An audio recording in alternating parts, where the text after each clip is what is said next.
siya palayo, na parang ang bilis ng tumakbo, mas maitatago niya ang katotohanan ng nangyari noong hapon yun. Pagdating sa bahay, sinalubong ni Ana ang kanyang ina at kapatid na babae sa tuktok ng hagdan. Nakatingin sa mukha ni Ana na puno ng luha, walang kamalay-malay na tinanong ng ina kung ano ang nangyari. Ngunit wala siyang sinabi at nagtutok sa banyo. Kahit gaano karami ang pumatok sa pinto, walang pakialam si Ana. Hindi niya matanggap ang katotohanan ito nang tingnan ang kanyang hagad na hitsura sa salamin, lalo pang naglumo si Ana. Dahil wala nang mailalabas ang kanyang emosyon, sinimulan niyang sirain ang mga bagay. Hindi alam ni Ana kung paano haharapin ang asawang minahal niya noon. Hindi ko na alam ang gagawin ko sa mga susunod na araw. Ang asawa sa labas ng pinto ay labis na nag-aalala at patuloy na nagtatanong kung ano ang nangyari kay Ana at kung kailangan niyang tumawag ng doktor. Ngunit sa ngayon si Ana ang pinakatakot sa pagsubok. Binuksan niya ang gripo, gustong gumamit ng tubig para hugasan ang mga maruruming bagay sa kanyang katawan. Ngunit ito ay walang pinagkaiba sa panlilit lang sa sarili. Hindi alam kung gaano katagal ang lumipas, tuluyang lumabas ng banyo si Ana. Pagtingin sa asawang nakaupo sa sofa, walang ibig ang dalawa. Ibig lang niyang isinanda ang ulo sa balikat ng asawa. Nang makita na si Ana ay lubhang kakaiba, malamang na nahulaan ng matalinong asawa ang nangyari. Kinabukasan, hiniling niya sa kanyang asawa na iuwi siya para makapagpahinga. Sa daan, si Ana, na laging masayahin at masigla, ay sobrang tahimik. Alam na alam ng asawa na walang ibang makakatulong sa kanya maliban sa kanya. Kaya nanatili lang siyang tahimik sa tabi ni Ana. Sa mga sumunod na araw, ang kanyang asawa ay hindi na proactive na malapit kay Ana.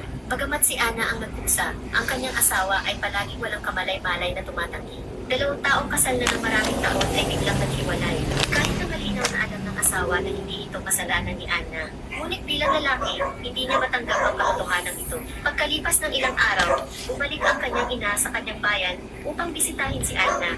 At lalo na ang psychiatrist na kasama niya, umaasa na si Ana ay maaaring harapin ito ng buong tapang at tumigil sa pagtakbo. Kung hindi, ang school na iyon ay maaaring makapinsala sa hiling pang mga inosenteng babae. Pero kahit anong kumbinsihin ng kanyang ina, tumanggi pa rin si Ana at nagalit pa sa kanyang ina. Hindi balik, bakit hindi iyon naiintindihan ng mga tao?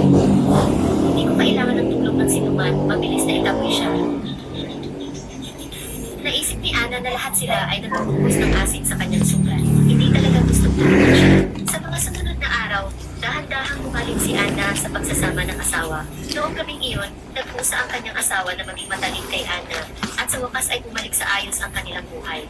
Bumalik din si Ana sa paaralan at naging guro ng musika. Nang akala niya ay tuluyan na niyang nakalimutan ang tungkol dito. May hindi magandang nangyari. Napansin ni Ana na hindi dumarating ang kanyang regla. Kaya pumunta siya sa ospital upang tingnan kung siya ay buntis. Binabati kita, nagawa mong maging isang ina ang pinakahihintay na si Ana. Siya ay labis na nasasabi, kasal sa kanyang asawa sa loob ng 7 taon, ngunit ang dalawa ay hindi pa rin nagkaanak. Excited siya at gusto niyang tawagan at sabihin sa asawa ang magandang balita. Ngunit bago hintayin kunin ng kausap ang telepono, nag-alinlangan si Ana. Siya at ang kanyang asawa ay naghahanda para sa pagbubuntis sa loob ng 7 taon at sa tuwing sila ay nag-umuli. Ngunit siya ay patuloy na nagbubuntis ng ilang panahon matapos na halayin kayong buwan. Mahirap para kay Ana. Nagsimula siyang magkalita. Natatakot ako na ang pagsasabi sa aking asawa ng balitang ito ay makapag-isip sa kanya ng labis. Ngunit sa malaot madali ay kailangang sabihin ito. Nag-isip si Ana ng paulit-ulit at saka pa rin sinabi, Joy,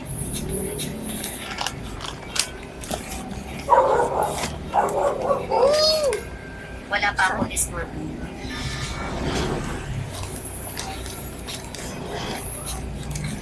Labing-lima araw na ang nakalipas. We're gonna open our tent. Buntis ako. Tuwang-tuwa ang asawa, ngunit agad din nagbago ang mukha nito. Sinubukan ng 7 taon, kailangan na mabuntis sa eksaktong sandaling ito. Sa madaling salita, malamang na hindi mo anak ang batang ito. Ang resultang ito ay tiyak na hindi katanggap-tanggap sa asawa. Matapos ang isang gabing pag-iisip, hindi pa rin naglakas loob ang kanyang asawa na makipagsapalaran. Kung hindi sa'yo ang bata, sisirain ito ang kaligayahan ng 3 tao. Pero kahit anong sabihin niya, kumbinsido si Ana na sa asawa niya ang sanggol. Sa mga sumunod na araw, patuloy ang pagtatalo ng dalawa kung itatago o ibibigay ang sakal. Hindi maintindihan ni Ana kung bakit nagpapatuloy ang asawa. Oh, mag-work na kami. Excuse me, please. Thank you, ma'am. Next round.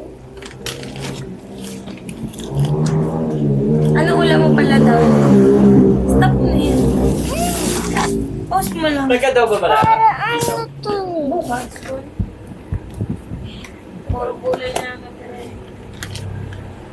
Wala, hindi ko lang makakain na. Gabi-gabi ko, no? Masarap din na pinagawa.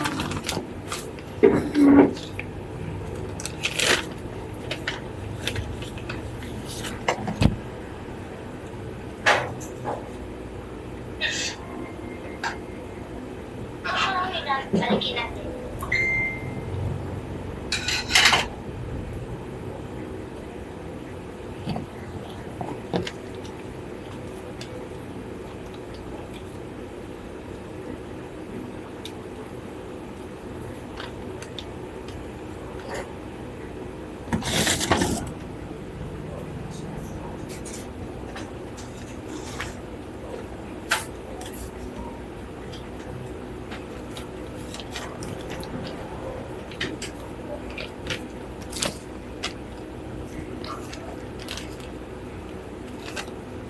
Sakto na siguro.